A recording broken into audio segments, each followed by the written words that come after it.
Catch up, Facebook. Come on. Joe Biden and Kamala Harris have vowed to take away your Second Amendment rights through gun bans, gun confiscation, and government regulations. Now, Joe Biden is no longer hiding his real intentions, and we need you to take action now. Whether it's a 9mm pistol or whether it's a rifle, is ridiculous. I'm continuing to push to eliminate the sale of those things. But the Biden administration is coming after your right to own any gun, and we need you to text PROTECT2A to 888-762-0221. Joe Biden has already issued executive orders. He is now demanding Congress push through radical gun legislation. You can fight back to stop Joe Biden's gun grab, but you must text PROTECT2A to 888-762-0221. Take action to protect your right to keep and bear arms. We urgently need millions of Americans to text PROTECT2A to 888-762-0221. Text PROTECT2A to 888-762-0221. Hey everyone, welcome to another edition of the Weekly Bullet, this one for February 26th, 2022. My name is Paul Lathrop. Joining me this week, Craig DeLuz and Mike Piwowarski from The Rundown, and Rob Morse from Self-Defense Gun Stories. He's also a regular co-host on the Polite Society podcast. Starting off this week, gentlemen, just this morning I got a press release from my boss, Alan Gottlieb, over at the SAF. I want to go ahead and I want to start off with reading this press release. The whole world is watching, but gun owners around the world can actually be helping, said Alan Gottlieb, founder and executive vice president of the Second Amendment Foundation. We're calling on our fellow gun owners and rights activists to support Zbroya, Ukrainian Gun Owners Association. UGOA is a member organization of the International Association for the Protection of Civilian Arms Rights, IAPCAR, which SAF spearheaded and helped organize more than a decade ago. Now more than ever, gun owners in Ukraine are in dire need of support because civilians' arms rights has never been more important in that nation. Our brother and sister gun owners in Ukraine are fighting for their lives, Gottlieb said, and now is the time for gun owners across the country and around the world to step in and help them in their hour of need.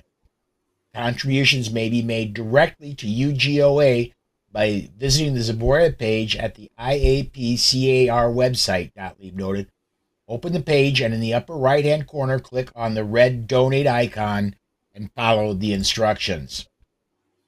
When IAPCAR was founded, Gottlieb recalled, we had stressed the importance of civilians' arms rights because when a nation is threatened with its very existence, responsibility for that nation's defense invariably falls to the people, the patriots willing to take up arms and stand on the front lines of freedom. If anyone wonders why the right to keep and bear arms is so important, he observed, they only need to watch the evening news for the answer. More than 200 years ago, our fledgling nation had to fight for its very existence. Times have changed, but for the people of Ukraine, the circumstances are very much the same. This young nation is battling raw aggression, and that fight involves our fellow gun owners. It's time to do more than just sit and watch this tragedy unfold on television. Let's help our friends and allies in Ukraine. And I will make sure it's already up on the YouTube video in the comments section on YouTube. And as we speak, I am putting it in the comments section on the Facebook video. If you want to donate to help in Ukraine, the link is there if you are so inclined. And guys, I guess we're just going to go round robin on this. This is the reason for people who are just casual observers. This is the reason the Second Amendment is so very important in the United States. We haven't been invaded in the mainland in the United States in over 150 years. And I firmly believe the Second Amendment is the primary reason why. Craig, you want to start off first on this one? Well, here's what I'll say. I'm assuming then that you're not counting what is currently occurring at our southern border as an invasion. So we're not counting that. We're talking about more like a military style invasion. Yes, absolutely. The challenge is, and I think we saw it a lot with the pandemic, and you saw it a lot here in California when the pandemic first hit. The challenge with this is that you hope and pray it's not too little too late, because as people there in Ukraine are in desperate need of being able to get a hold of firearms and ammunition to be able to defend their country, to defend their lives, defend their homes, it's going to be hard for them to be able to do that. And I think, as is always the case, we need to make sure fighting for these rights when it's really not. Don't wait until it's necessary, till you have to have access to it in order to fight for it. And I think that's a lesson that we ought to learn here in the United States. Yeah, absolutely. Going around the corner, Rob, what do you think, dude? We've seen this before. We have a pretty fair clue how it ends. It'll become a war of atrocities, and the battle will be to see which government can distort and exploit the news media to the greatest degree. Now, the Russians are masters of propaganda, but that also means that anyone who knows anything about them, has lived anywhere near them, doesn't believe anything they say. And then there's the point where, God, this sounds like it could happen right next door. There's a car dealership. No, this is in Ukraine. A Ukrainian restaurant owner and veteran offered free pizza to everyone who'd bought a rifle within the last couple of days. So I swear I saw that car dealership just around the corner from where I live. Yeah, absolutely. Mike, what do you think, dude? Listen, it's a very, very complex issue over there that's going on. Listen, obviously we know that the Russians are continuing the invasion they started 7 years ago, 8 years ago in Crimea. Let's don't forget they've been there ever since. They just had a strong president for the previous 4 years here that demanded nothing happen around the world. With this cowboy diplomacy and his mean tweets. I bet the Ukrainians wouldn't mind seeing him back as president right now, right? Or wouldn't half the world, to help keep it secure. Anyway, without bringing up his name. Listen, it's the Second Amendment, right? It's the fight to secure yourself, from tyranny. It's that ability to make yourself yourself safe and secure in your home, right? And they've got all the resources there, right? They manufacture half the world's ammunition, for crying out loud, in the Ukraine. All of the 7.62 ammunition. And the rifles are right there. So let's see how they use it. And listen, I'm ready. By the way, I got my Soviet style tracksuit on and my body armor. Got my gold on. I'm ready. Let's go over there and help the Ukrainians fight for some independence, to keep their independence. Well, guys, it's funny. I keep thinking back when I hear about this. I keep thinking back to the movie Red Dawn and the Wolverines. And what was the first thing that even the young kids did? What'd they do? They grabbed guns and they grabbed ammo. They grabbed guns out of their pickup trucks that was in the school parking lot. Right. Exactly. Legal back then, and that was how they were able to defend themselves and defend each other. Now, imagine if you always have that mentality. I'm like this: if you're storing food and you're storing water, if you're saving money for a rainy day, whatever it is, you need to be making sure that you're prepared. And having access to that Second Amendment then allows you to be able to defend yourself when something like this happens. Now, chances are 99.9% of the time this will never happen. But if it does, I would rather be prepared than not. But Craig, it has happened here before. It has happened right here in this country. The War of 1812 is exactly what's happening right now in the Ukraine. Okay. America was under the British control for 170 years, and then our Revolutionary War started, and then 31 years later, the British came back in 1812 and said, "We want another shot at the title." And that's pretty much exactly what's going on. I mean, down to the numbers in the Ukraine. Ukraine started out as a territory of the Russian Federation, when the second breakup of the Polish partition, or Poland was partitioned out in the late 1793, 1794, somewhere around there. 1922, the Bolsheviks took over. The Soviets took it in as part of the Soviet Union. It had been part of Russia. And then here you go, 1991, 92, right? It breaks off. The Ukraine breaks off. And here we are 31 years later. Russia's coming back saying we want a second shot at the title. I mean, there's a lot of weird parallels between this and our own country, as far as the Ukraine goes. Paul, I think you and I talked about this the other day where, we started out much the same way with the Articles of Confederation. We had a little misstep. We needed a little help from the rest of the world. And that's exactly what's gone on with the Ukraine. They started out with their own sort of constitution, and it didn't work out. And they've had their second one here more recently, including Second Amendment style language in it. So, this is a country that's fighting for, or a territory that's fighting for its independence. But is this a war, or is this the continuation of the original break from independence? Is this more a civil war, or is this an invasion by a foreign country? I'm at a loss. Here's what I do know: there's people fighting for freedom, and I'm standing behind them. And let me expand on that just a little bit, going back to our fight for independence, our revolution from Britain. We were helped by, and if the French, and as much as I love to give France crap about World War II, if the French would not have stepped in our war for independence, we would still be British citizens. We'd still be drinking tea. Yes. That's true. The difference being, I did hear this week, France has already surrendered in the Ukraine. So I don't know. That's well, okay. Now, just to dirty the waters, I love that. I fear reality's a little more complex. For years, Putin owned everything in the country. Oh, you want to do business? Pay off. Yeah. Papa Vladimir. And what was it? 3 years ago, we saw a bunch of Ukrainian oil tycoons start shoveling some of their bribe money to the Bidens. I wonder if Vladimir's saying, haha, I'm trying to send a message, not just to Ukraine, but to all the other moneyed powers in the region. You have to keep paying me off or I'll invade. Could that explain what we see? So well, again, right. That's what we see a lot here, right? We see this, right? Remember the invasion of Crimea, the Hunter Biden tie into that was all. Remember, we found out a lot about it 3 years ago. You're right, Rob. But we come to find out that it was 6-7 years ago because it was what was going on during the alleged Russian collusion, and it was used as the distraction technique there. So.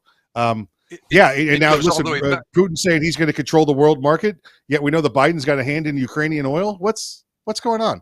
And I said to Craig the other day, is this the distraction from what's really going on north of us in Canada?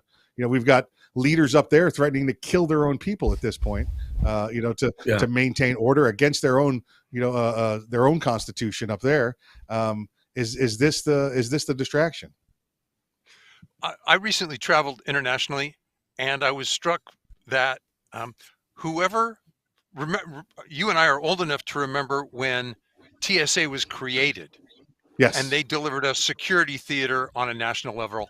And I thought, man, those guys got bored. They moved over to CDC because now we see contamination theater on a national level. Right. And we've franchised it. It's being copied around the world. Explains a lot. Yep. I want to get some comments in here real quick because we're getting some really good ones in. Let me get this as one. usual. Yes, absolutely. I can't even hope to pronounce that. Over on the YouTube side, we have a clue. Biden is clueless. And Sotobanko. Yes, there we go. Sotobanko. My Polish half okay. My Japanese not so much. JD Nace says, how can they ever justify taking our guns when the government armed the enemy? And this, when we did the exodus from Afghanistan? Afghanistan, yeah. We did the exodus from Afghanistan. Yeah, we left a lot behind. The exodus from the Ukraine, I don't know that we ever had a lot of military there, but what what we got out was more orderly this time. And what I want to mention this, I absolutely am falling in love with. I've got a man crush, let's say that, on the Ukrainian president. When Biden offered to get him out of the country, he told Biden, "Look, I don't need a ride. I need ammunition." God, I love that guy. Well, okay, let's talk about what the world means by ammunition.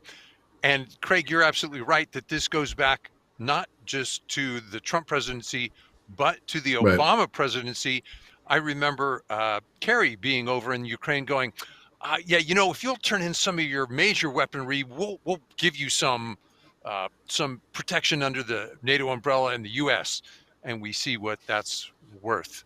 By the way, their version of small arms is anything like 155 millimeter howitzers and down. Right. So, well, but keep in mind, and you had Donald Trump, who spent a lot of time talking about the importance of NATO countries investing in their own self-defense, right? And I think that's any country. Too many countries are depending on NATO. When I say NATO, specifically, I'm talking about the United States to defend them.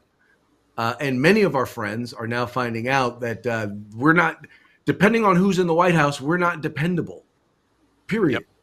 And so they need to start investing a greater percentage of their GDP in their own defense, in training their own folks to be able to defend themselves. Because trust me, Russia's spending the money and China is spending the money. The U.S., we're downsizing at a time when we ought to be upsizing it. Craig, we were 2 years ago. Craig, I have a question for you because you've read through the military manuals. You've had to live by them more recently than I have. Oh, not Craig. You must be Mike. I mean, Mike, yes. Yeah. I'm seeing Craig thinking I'm married. That's as close as I've been to the military. So the Second Amendment notions was a bit like the Vietnamese model. If you think the swamp's shallow, wade right on in, soldier. And if that were an established model in the Ukraine, the Russians would have an insane time because that ground is not easy to control. No, you're absolutely right. And listen, I believe that we're seeing the president there in Ukraine crying out for more assistance, more firearms, more ammunition, and ammunition meaning everything that he could use to help. He needs more ammunition to fight the fight. But Ukraine has still been, again, part of either Russian Federation or Soviet Union since 1917 with the Federation, Soviet Union 22, right? So over 100 years. There's an AK-47 in pretty much every house there that a lot of people still have, whether or not their government took them away and now is coming back with the Second Amendment. There's a lot more weapons there than we're led to believe. We're seeing that. I mean, you're seeing successful resistance, and that doesn't happen with just Molotov cocktails. Those AK-47s, again, just like you said, Rob, via Afghanistan or Vietnam, they may not be able to stop the tanks and BMPs during the first day or two, but when they stop and start the occupation, well, yeah, it gets a little troublesome for them at that point. Well, when you think about it, especially a city, I mean, Kyiv is what 3 million people. I mean, it's a major city. Yeah. And, Putin doesn't want to, I mean, they could go in and they could take that city by leveling it, but then they would have absolutely nothing. So if they're not going to level it, well, then they've got to go street by street. They've got to do the urban warfare. And that is where the playing field will be leveled with individuals, with the AKs and with the smaller arms. But that's where the tactical decision making comes in, right? Russia is completely capable of leveling that city, and then really, if they did, it would serve their purpose sooner because they want the natural resources. They don't care about the people or the infrastructure. The problem when you start leveling cities is then the rest of the world that's sitting on the fence finally says, "Okay, no, we're not going to let you do that." Well, here's where I'll disagree because I think honestly, this is an exercise in pride for him. I think Putin wants the old USSR back, and I think he wants to have a country that still exists where he can put in a puppet government. And politically, it's going to be very hard for him to do that if he kills people en masse and destroys everything, in particular in the major cities. Well, he Yeah. can though, right? Because no matter we say that, listen, social media and the media exists around us everywhere. If all Putin has to do is cut the electricity and cut them off, and then there is no social media. You wait 2 days till everybody's phone is dead. You cut down the internet, and then they could go in there and kill everybody they want, Soviet Union style, killing millions at a time with genocide, and nobody will ever find out. But we're 3 days in, and he hasn't done it yet. Now, I'm not saying he won't, but I'm saying you don't know that he's not done it yet. To do it yet. Listen, the media is being controlled what they can let out of there. Now, listen, our media, our American media, is putting out all sorts of crazy stuff. But look what's really coming out of the Ukraine. It's hard to it's hard for that information to get out, and then our media is twisting it. And just like, much like up in Canada, we're being blocked from seeing what's going on in Canada because, we're not allowed to talk about the tyrant to the north of us. I have been seeing some cell phone video that has been coming out of Ukraine. And as much as people would like to say this is a soft invasion, it's not a soft invasion. There are tanks rolling through. There are armed columns. And we're not talking, this is a full-scale invasion going through. It's a military invasion. Yeah. Right? Yeah. Oh, yeah. No doubt. But the ability to spin that is what's critical. Here's, Mike, I think I'd like to hear, okay, Paul, I'm going to put on my co-host hat and throw one back at the three of you.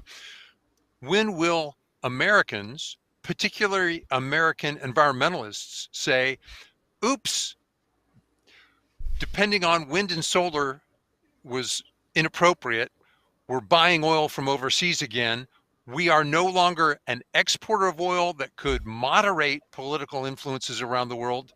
That was a mistake. Turn on the spigot, pump oil again in the U.S. That'll never, ever, ever happen. Under this party. It won't happen under this party. They will never say not the environmentalists will never do it, because keep in mind, environmentalism is all about control. It's not about saving or protecting the environment. It's about control. And as long as they can control the production of energy, they control the means of production, they control the economy, and that's what it's all about. It's got nothing to do with protecting the environment. Okay. We're double the price of gas right now in this country, double since Trump left office, and they just got this great thing going on in the Ukraine, so they might be able to double it again. All right, there's your control.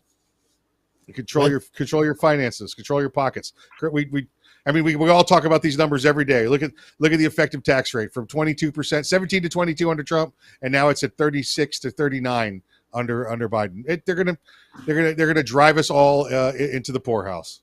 And even the good news for them is the wages are going up, but they're not changing tax rates. So guess what? You're going to get bumped to a higher tax bracket. So that means you're going to end up paying more taxes to the government. It's a simple math problem. Look at it. We are up 17%. We're up 17% in our effective tax rate, and salaries are up 4%. Oh, goody. I'm still down 13 when you do the math. Yep. All right. And wait a second. Okay, yeah, I agree. I want to get, because we've been 23 minutes in. I really want to get to this next story because there's a really powerful. I want to get video. Yeah, I want to get to that video. But next story, a group of students in Michigan is really pushing for safe storage laws. Let me get the story up here. This story is off WXYZ.com. But Michigan students are rallying together to get safe storage laws passed. And one quote from the story, what we're advocating for is something so many Michiganders agree with.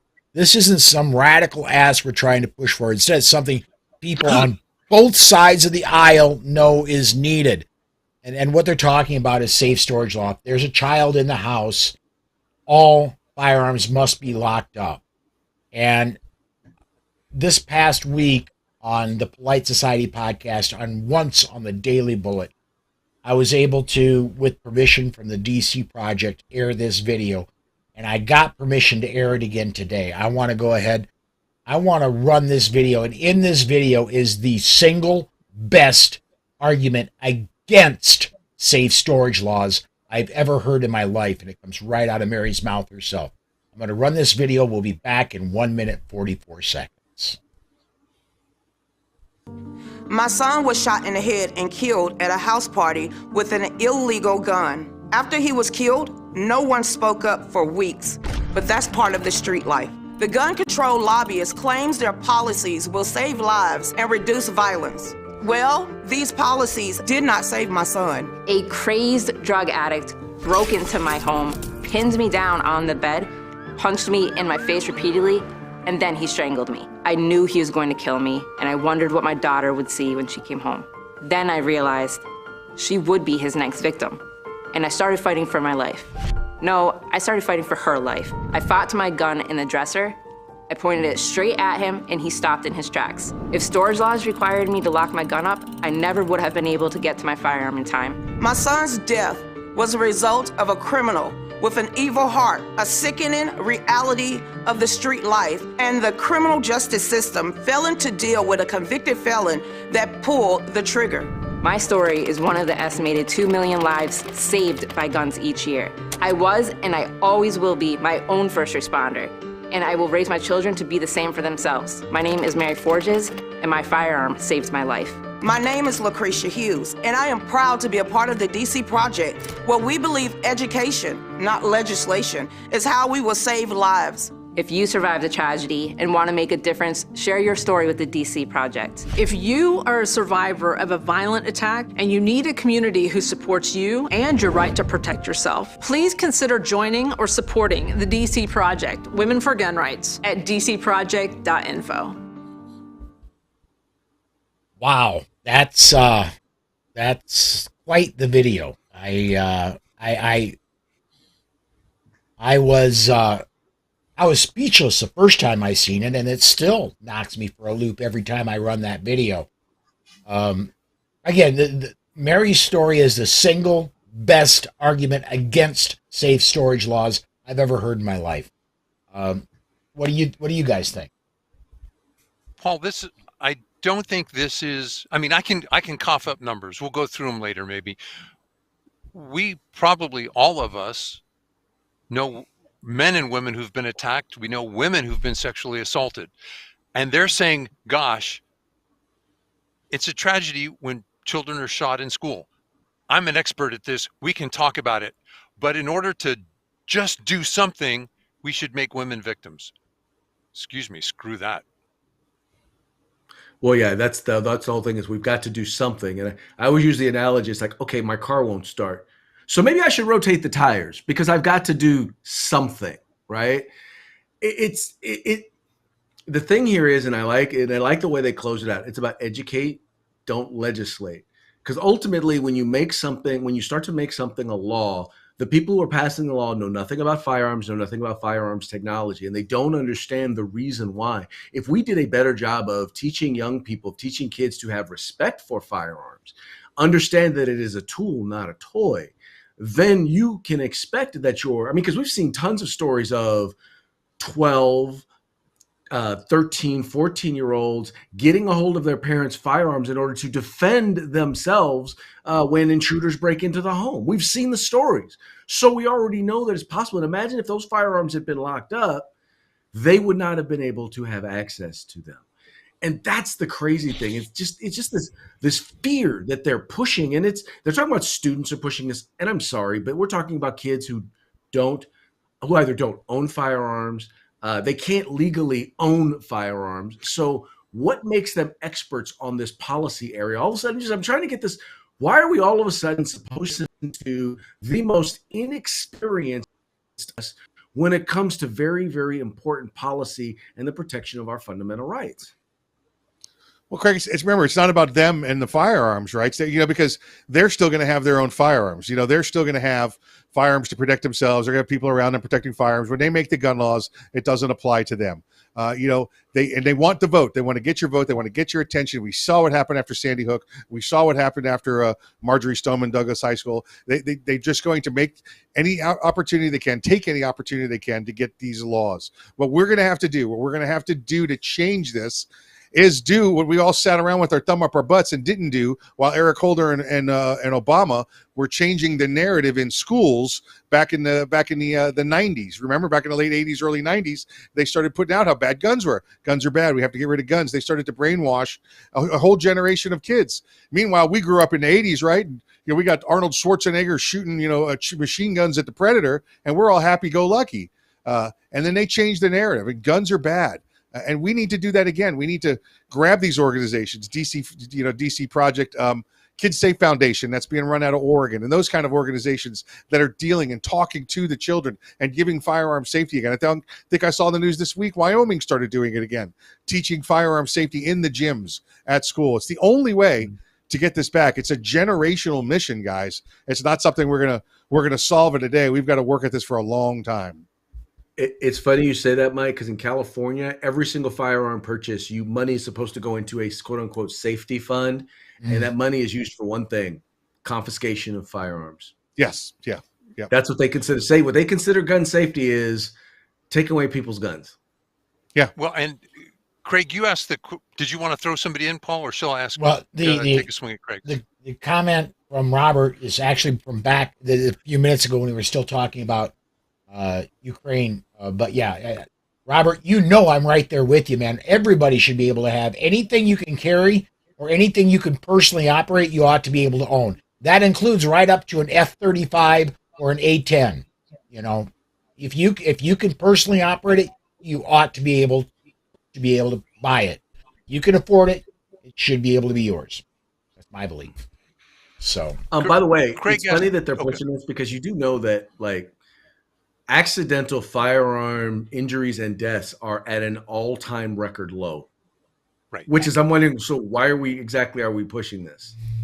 What I will say is, I like the fact they're talking about getting more mental health folks into schools, because we have a people problem, and we have a generation of folks who, for some reason, think that if I'm angry, if I'm upset, and I'm frustrated, the way in which to handle it is to inflict violence upon somebody. And we've got to try and figure out, how do we fix that? How do we get that generation to understand that there are many steps before you get to violence in order to solve problems?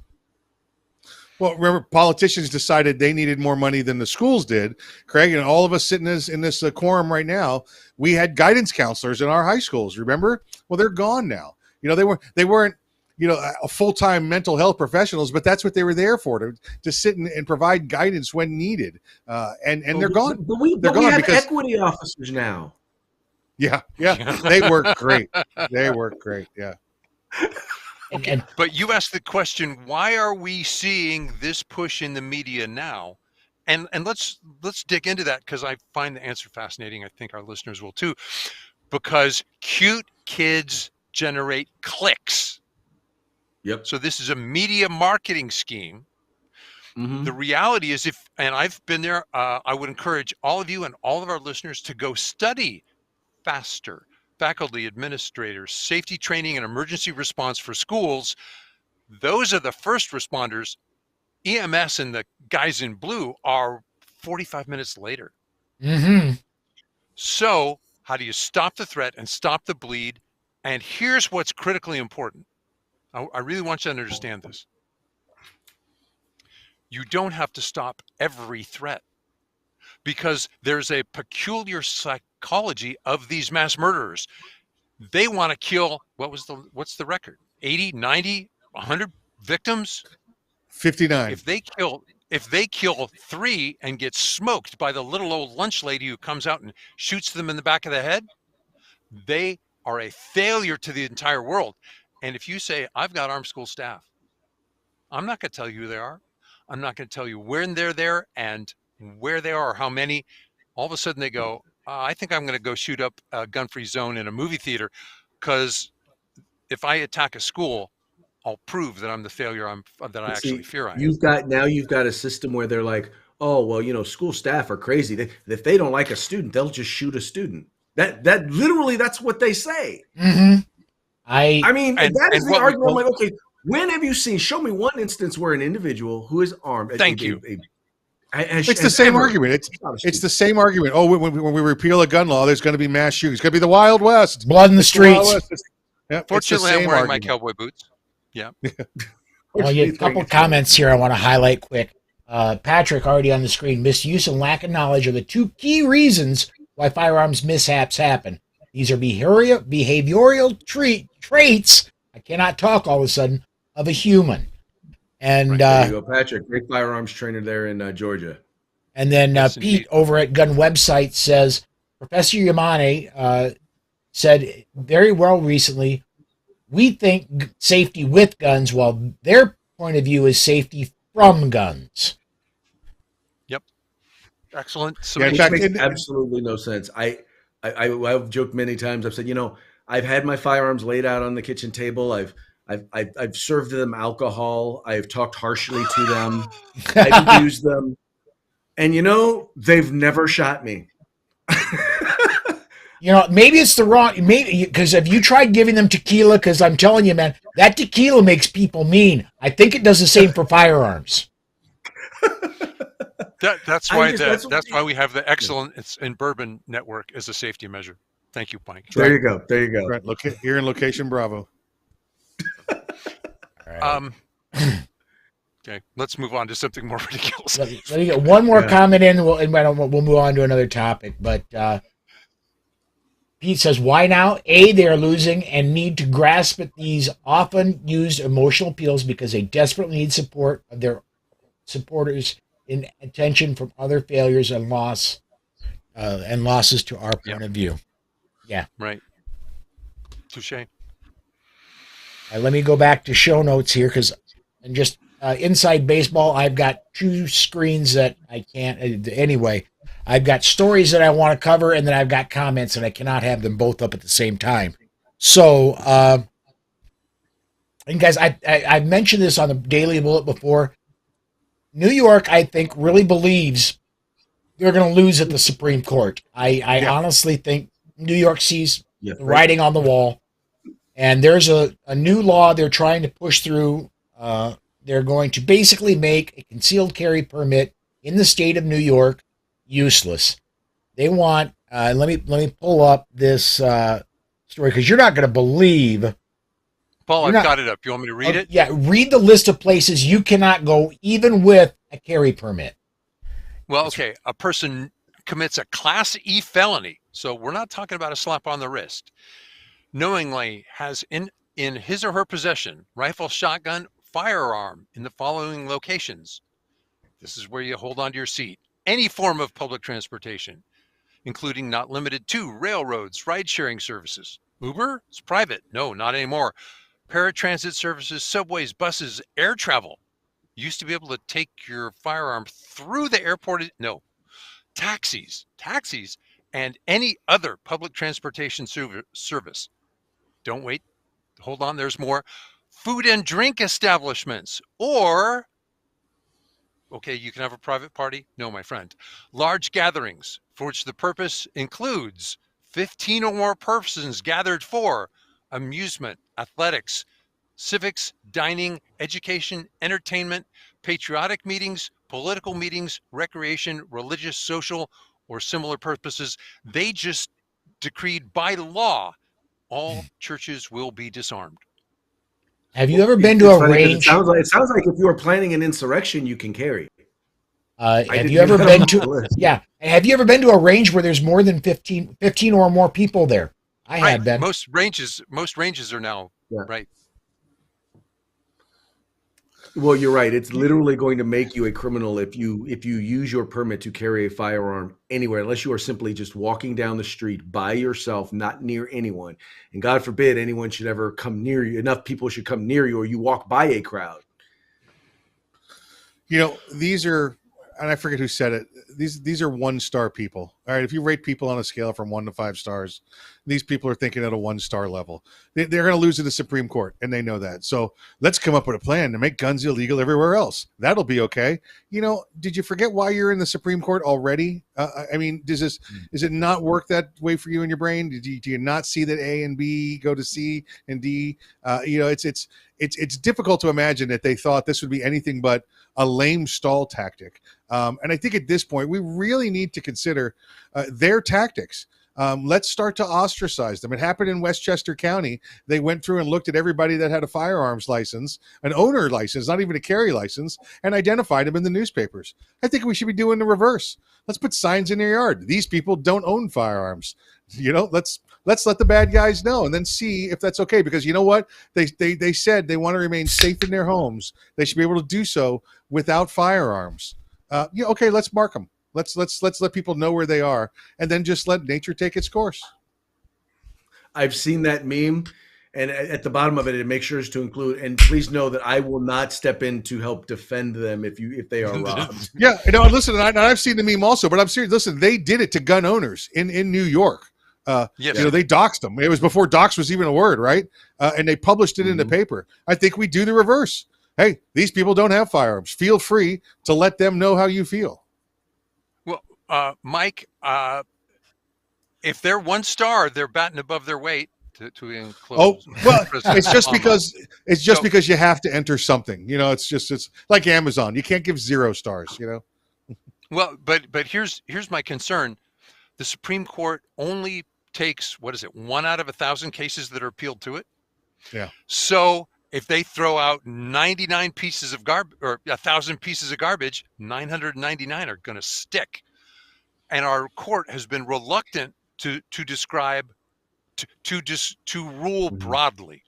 Hi, this particular case is wrong, but this is the style of decision that was in error. Therefore, all of their decisions made in that style are similarly in error. They've been. Let me float this past you, Rob. Go. Yes, you're correct. Absolutely right. It takes 90 only 1% get to the Supreme Court. When the Supreme Court had problems post civil rights movement with the voter acts, remember they claimed preemption basically over the entire southeastern portion of the United States, saying no voter laws will pass without us, the Supreme Court or DOJ, having approved them first. What's to say that when New York continues to do this, that this conservative court doesn't claim preemption over New York State and the region up there that continues to violate Second Amendment rights with no regard to the Constitution? That we don't have enough brave people on the Supreme Court. I think we do now. Especially I still remember when Trump was president, I kept saying, why doesn't the Department of Civil Rights actually start investing resources in going after states and municipalities to violate the right to keep and bear arms? Because that's what civil rights are, right? Yes. Yeah, right. That's a civil right. Thank you both. Yes. Gentlemen, I learned something here. I hope our listeners are listening closely. Let's I want to get one this one out of Idaho really got me grinning. They put forth a bill, and they want, if you are charged in Idaho and you are acquitted on self-defense, if you're charged with murder in Idaho and you are acquitted on self-defense terms, they want the state to pay for your defense, period, including things like lost wages, attorney's fees, the whole shebang. I'm liking that. I'm liking that a lot. I still, no matter where you live, I still, myself, Paul Lathrop, heartily endorse belonging to an organization such as the Armed Citizens Civil Defense League, such as U.S. Law Shield, such as there are a lot of them. But I really recommend you belong to an organization that will cover your legal expenses, from the time the incident happens through trial. But I'm loving what Idaho is doing, and I've seen other states talk about it, but Idaho is the one that's got the farthest so far. I haven't seen the actual bill, but the one thing I would wonder is kind of like what happens now when you go to some cases and you go for attorney's fees. You have to make a case, and in this particular case, the case would have to be made that, look, this was clearly an over prosecution. In cases like that, I could see it, but in some cases, it's simply, anyway. I hear you, but if they're going to do it in this, then they're going to do it in a bunch of other cases. I'm just kind of, I don't know how I feel about that. I just think there ought to be some sort of a process to verify that it was an extraordinary prosecution, if that makes sense. I like where this is going, and I agree with Craig there also.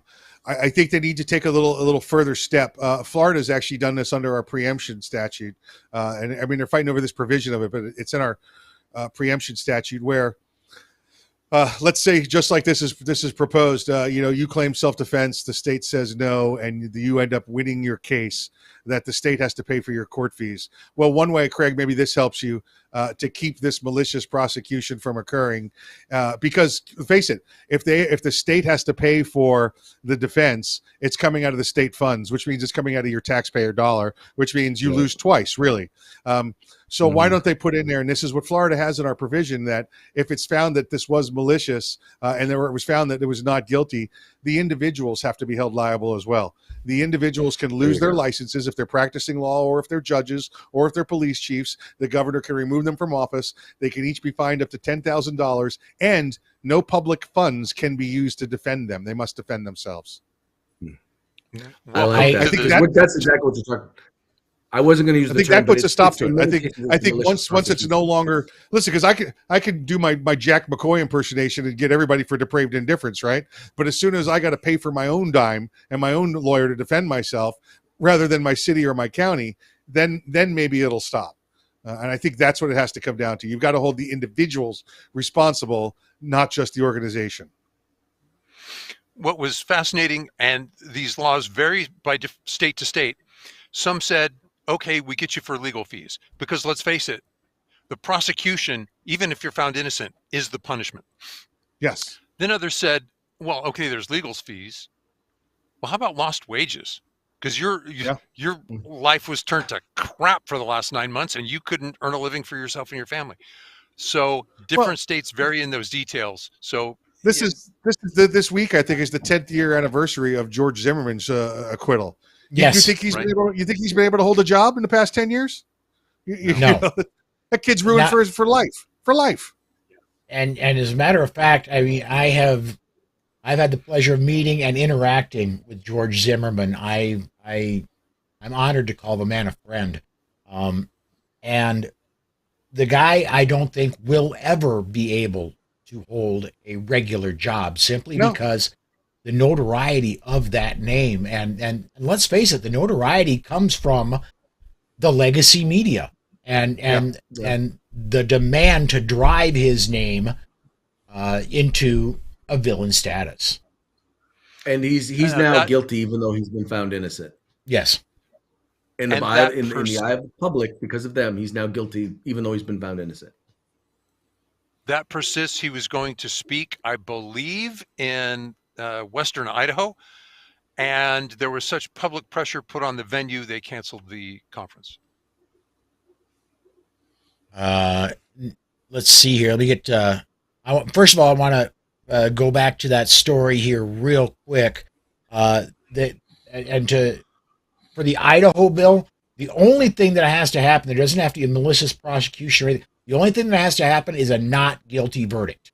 From the story. There's no malicious prosecution or anything. If you're charged with murder and you're found not guilty, boom, you're covered.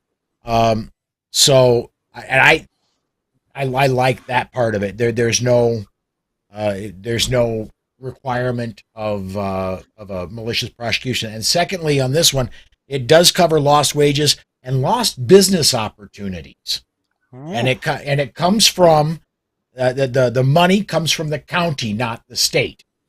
So, well, that still comes out of the people's pocket. Yeah, but it's still it's a smaller pocket to start with. So it's a harder decision. Meaning, I could be out. I could be out a lot more money if this thing backfires on me. And it lets the DA, the challenger DA, run against the existing DA and say, this guy cost you $150,000 for nothing. I won't do that. That's an effective campaign approach. Yeah. Let's see here. Just don't say on the radio. Yeah. Well, let's do this. He says nothing I know of offers lost wages for 9 months. And he also says they cap at a few $1,000s. That's not mentioned in the story I'm looking at. The story I'm looking at is off of KMVT.com. So .com. I do not know that there is a cap on this one out of Idaho. If you know of a different website than I do, I suppose that's possible. But that's not the story I have. So let's move on to the next one. And we got the name yesterday of the likely, or supposedly it is the person that Biden is going to nominate for the next SCOTUS pick, and that is Ketanji Brown Jackson is who he's nominating to fill the soon-to-be vacant Supreme Court seat. And I tried to look up information for her, and I'm not going to say she's not qualified. I'm going to say I'm almost as qualified as she is.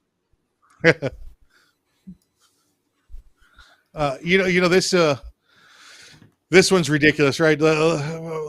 What if you had an emergency? What if you had to go to the hospital and you got to the hospital and you're having a cardiac incident and they come out and tell you right away, "Oh, listen, you're having a heart attack, but don't worry, we're going to get you the best black female cardiac specialist we can find."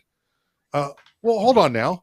Why am I narrowing the field to only 5% of only eligible doctors? Huh? What happened to the other 95%? This should be the best candidate eligible. Listen, I get it. He wants it to be a Democrat. I'll give him that. So let's at least go 50% of the field, right? Yeah. Why does it have to be a black female? Why do we have to narrow it so far? Because at this point, you've eliminated, I don't know, maybe Einstein's in that group. Who knows? You've eliminated all the other good candidates that might be better for you in the long run. But no, you gotta have a black female. So you're gonna screw the Supreme Court over and this country over by your racism, Joe Biden. That's what it is. Mike, I'm going to disagree with you. You're absolutely right about the candidate's qualifications. The reason he chose those qualifications in that way is so that he could put in someone who was wildly partisan. Only by choosing a black, liberal, crazy liberal female could he get somebody so partisan into that office. Well, now, and by the way, keep in mind, he filibustered a appellate court justice, someone who was trying to become an appellate court justice, Janice Rogers Brown. I know her personally because she's out of California. She would have likely been the first African-American female to serve on the Supreme Court. Tons of experience, but he filibustered her for 2 years. He filibustered her nomination. So all of a sudden now he's interested in supporting quote unquote black women. I'm like this. I don't care if it's a black woman that you wind up choosing. What I care about is that you narrowed it down and said, I'm only going to choose from among black women. And he winds up choosing someone who hasn't even been on the appellate court for less than a year. And now all of a sudden that's who he's now going to have. That's who he now wants to elevate to the Supreme Court. I have a problem with that. Yeah, my take on the YouTube side says no employer could legally hire by color and gender specifically. Amen. My take on this is on her being nominated is she's going to fill, if she's approved, she's going to fill Breyer's seat. Breyer is the one that's going to be retiring. And let's not make any mischaracterizations. Breyer is no friend to the Second Amendment by any stretch of the imagination. So, no matter who Biden gets on the Supreme Court, if he indeed does get somebody before November, if he doesn't get anybody on the court before November, he's not going to get anybody on the court. Period. Absolutely right. Yeah, listen. Yeah, I mean, in the long run, she's a net gain of 0 if this happens before November. And like you said, if for some reason it's stalled after that, I will disagree. I will disagree that chance, the likelihood is 0, only because there are a number of Republicans who have a history of respecting the choice of the respecting the choice of the president to choose or select whoever it is that he wants to select. And my problem is that you only really need one, maybe two weak-kneed Republicans to get in the way. Yeah. Greg, I bet a net game of 0 as liberals versus conservatives on the court. No. Oh yeah. Oh, no, I'm sorry. Yeah. No, you're right. It doesn't change the makeup of the court. Right. But there's a likelihood. I think the chances of her getting on is still relatively high. Yeah. Okay. But We'll respect your opinion. Okay. What you have to do as just as a decent senator, point out the enormous bias of the candidate, so that when Republicans put up somebody who's remotely reasonable, they will cut off anyone at the knees who then claims that reasonable candidate is extreme, going, okay, if he was extreme compared to the extreme candidate you proposed, sorry, you need to back down.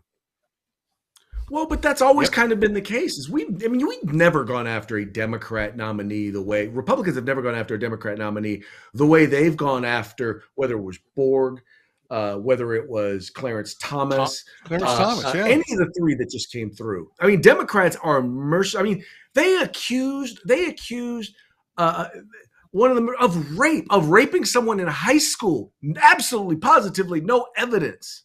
Mm-hmm. Well, and going back 40 years, I mean, the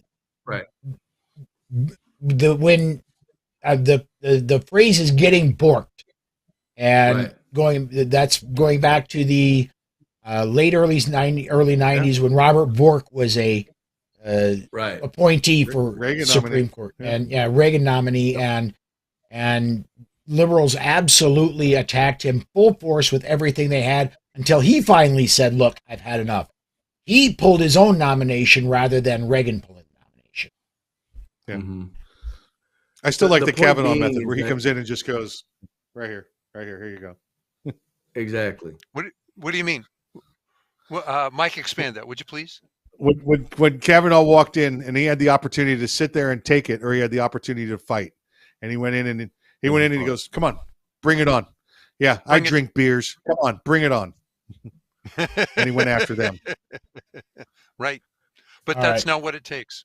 We're coming up on the top of the hour. Listen, and he should have never have come to that with him. Yeah. Right. Here's what's interesting is that they always make it out like the Republican nominee to the bench is the devil incarnate, and then they actually turn out to make some reasonable, when I say reasonable, decisions that Democrats actually agree with. But when we talk about our concerns relating to those nominated by Democrats, and their bias, it almost always they follow exactly through on that bias. And once again, their judicial philosophy is not my job is to interpret the law as it is written and as it compares to the Constitution. Their attitude is my job is to right wrongs as I see it. Right. And that's the job of a judge or a justice in our judicial system. Not at all. Craig.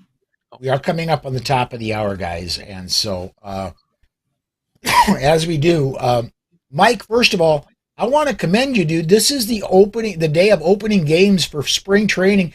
And I know you took time out of your day to be here. And isn't this a national holiday for you? I don't want to talk about it. All right. Rob Manfred needs to go away. The commissioner of Major League Baseball needs to resign. The commissioner of Major League Baseball needs to resign. It's the only thing that can save the game at this point. You've got the Players Association and the owners out there trying to do what's right, and he continues to come out taking one side rather than trying to be the commissioner of the entire league. He's taking the side of the owners, and it's going to drive. There's going to be no season this year. We're going to lose a season. We're going to lose 80% of all baseball fans again. He's going to kill it. He needs to resign. Now, don't hold back, man. How do you really feel? I'm just telling you. He needs a long walk off a short pier. He needs a nice long. He's got information on Hillary Clinton. I just want everybody to know that. Just so you know, at least twice a week, Mike is intimating how he wishes someone would befall some sort of a crazy, some sort of a crazy accident.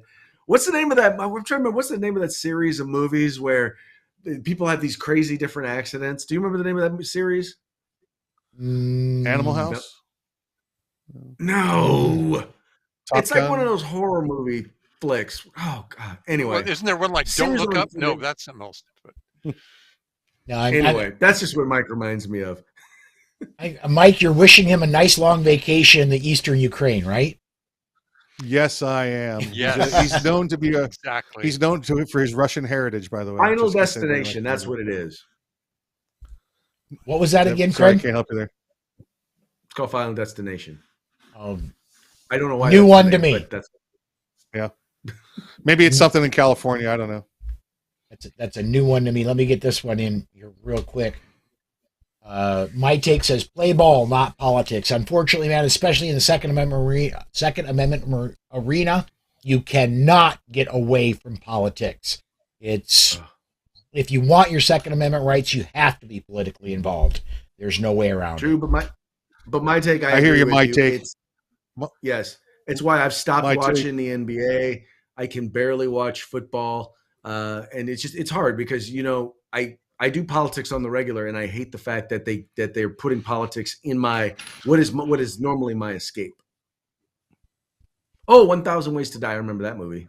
Oh, in the Old West, yeah. With I saw that one with Charlize Theron and the voice of the Family Guy, the creator of Seth MacFarlane. Okay.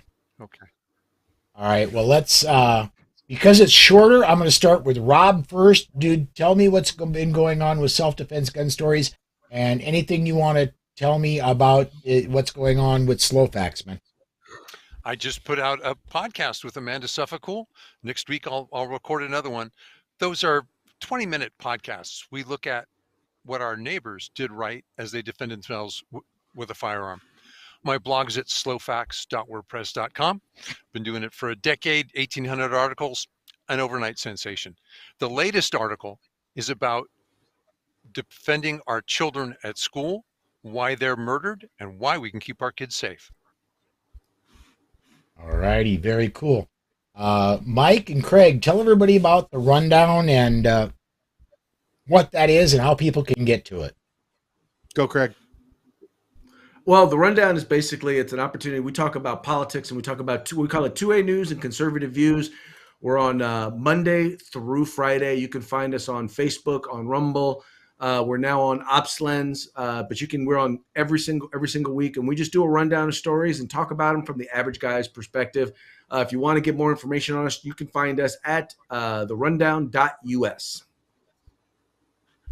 Very, very cool. All right, guys, we are over time, and I'm sorry, but it does happen from time to time. I want to thank all of you guys for joining me, and Craig, thanks for filling in on short notice, man. We had a guest, there's somebody who was supposed to be joining us, bailed on us, and Craig on very short notice said, yeah, I'll come in and join you. So and it's early in the morning out there, man. It's not early. It's like 10, 11 o'clock. It's not crazy early. My day usually starts about 5, 6 in the morning, so I'm midday already. All right. Everybody, thanks for joining us.